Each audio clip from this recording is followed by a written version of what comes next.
And so, in fact, Huckabee's rise to popularity and to the forefront, at least amongst the forefront, of the Republican field may have to do with the fact that he's such a different candidate.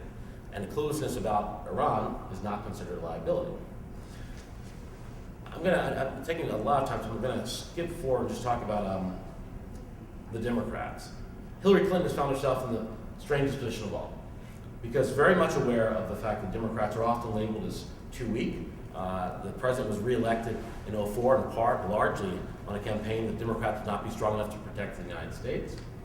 Hillary Clinton has preempted that kind of condemnation by trying to appear as tough, certainly the toughest and the most harsh in her rhetoric amongst the Democratic field toward Iran.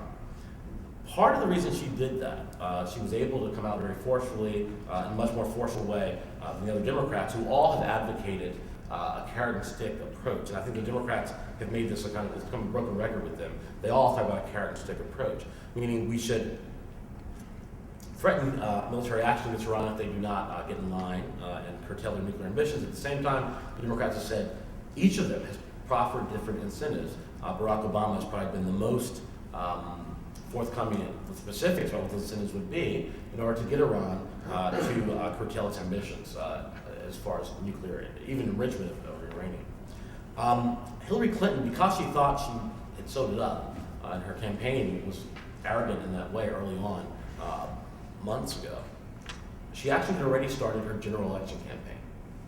Therefore, rather than worrying about being countered on the left by another Democratic opponent who might win the nomination, she was already worried about countering her future Republican opponent on the right in the general election. Therefore, she was able to say, for instance, she was able to vote, for instance, for the famous Kyle Lieberman amendment, which actually recommended harsher stance toward Iran than the administration has to date. And specifically what it said was that the Revolutionary Guard in Iran should be considered a terrorist organization. Once NIE came out, Hillary Clinton, like the Republican candidates, found herself in a difficult position. Because she had said right after, when the Democrats all came down on her very hard, after she voted for the Kyle Lieberman amendment, saying that you've not learned what happened from what we did in 2002. Once again, you've given the president a blank check for another military adventure.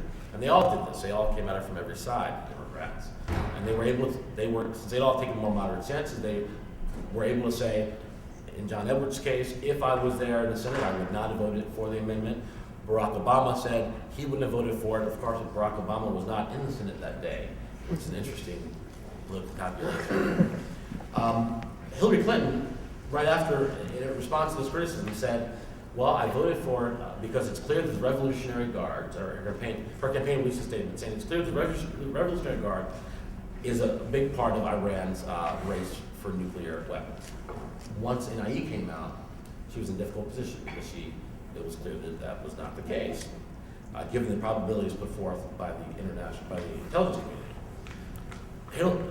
Senator Clinton's response was to basically say, I'm no more bellicose than Senator Obama. She said, he too is talking about Iran in very bellicose ways. She referred back to a March 2006 speech that Obama had given. It's true that he had said at the time that Iran cannot be allowed to acquire a nuclear weapon. He did say that. But he also, I should point out, he never was against the language in the Kyle Lieberman amendment, which said the Revolutionary Guard should be classified as a terrorist organization. That's not what Obama objected to. What Senator Obama objected to was the fact that the amendment also said that American troops should remain in Iraq, at least in a residual force, and Hillary Clinton supports this, and has said she does over and over again, in a residual position in order to counter any threat from Iran. Was that a threat from Iran? And Senator Clinton has tried to walk this line, which is a line that the Democrats have often tried to walk, between, on the one hand, wanting to appear more willing to engage Iran than the Bush administration has appeared willing to engage Iran, but at the same time, not wanting to be accused of being weak and unable to protect Americans. And John Edwards himself, I should point out, the third front-runner of the Democratic Party, though he's not been as specific as Senator Obama as far as incentives that could be used to entice Iran to cooperate and to dismantle its nuclear enrichment capabilities. has himself also, the most leftist of candidates, quote unquote, has himself also had very bellicose language. At one point he said, I should note that it was in Israel in late January, he said to a conference, "Let me be clear, under no circumstances can Iran be allowed to have nuclear weapons. For years the US hasn't done enough to deal with what I have seen as a threat from Iran. As my country stayed on the sidelines, these problems got worse." Senator Edwards said the recent UN resolution ordering Iran to halt the enrichment of uranium was not enough. We need meaningful political and economic sanctions. We have muddled along for far too long. To ensure that Iran never gets nuclear weapons, we need to keep all options on the table. Let me reiterate, all options must remain on the table.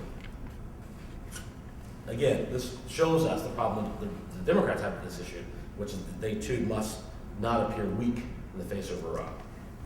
The most substantive discussions any of the candidates have given have been in their pieces for foreign affairs. Each of them has, at this point, laid out their foreign policy objectives, what their administration would accomplish, what their goals would be, in individual pieces written for foreign affairs. I suggest you all refer to them, because they are very interesting. Romney and Giuliani, not surprisingly, have been bellicose. Frankly, their policy prescriptions have been the most kind of vapid and empty in their foreign policy articles. I think, objectively speaking, one have to say that. McCain has advocated sanctions, but it's interesting that it's actually Huckabee, I was very surprised by this, who's been most sophisticated. He was the only candidate on the Republican side who actually talked about Iran and its own interest. What's been missing from the debate so far, for the most part, has been any discussion of Iran as a rational military actor. And one of the findings of the National Intelligence Estimate was that, in fact, the regime in Tehran was not hell-bent on acquiring nuclear weapons at any cost. They were actually rational actors. And that was different from one that had been issued just 2 years before. Only Huckabee actually talked about that. And he actually had a very realist perspective. And he actually did put out some policy prescriptions. On the Democratic side, in their foreign affairs pieces, they all said Iran was a threat. And they all said also they could not be allowed to go nuclear.